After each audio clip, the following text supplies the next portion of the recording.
તું મોટી થઈને આવી નીકળવાની એવી તારા મા બાપને ખબર નથી, નકર તારું ઘરું દબાઈને મારી નાખત. તું કપાતર છો, આવી કપાતર દીકરીઓને મારે કેવું છે.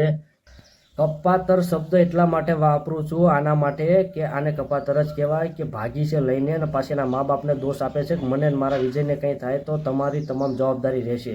તો આપણા ગીતો છે કાગ બાપુના કે કાળજા કેરો કટકો મારો ગાંઠથી છૂટી ગયો ગીત સાંભળ્યું એટલે આંખમાં આંસુ આવી જાય.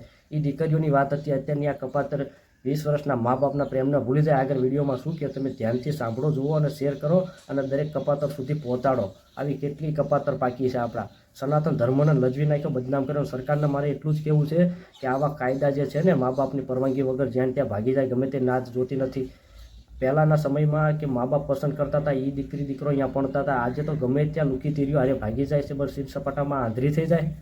જોઈ લો આગળ વિડીયો તમે. હું વિજયને આરે મારી મરજીથી આવીશું. એનું મારી ઉપર કોઈ જાણનું દબાણ કે કાંઈ પ્રેશર હતું નહીં. મારે આવું હતું એટલે હું આવીશું.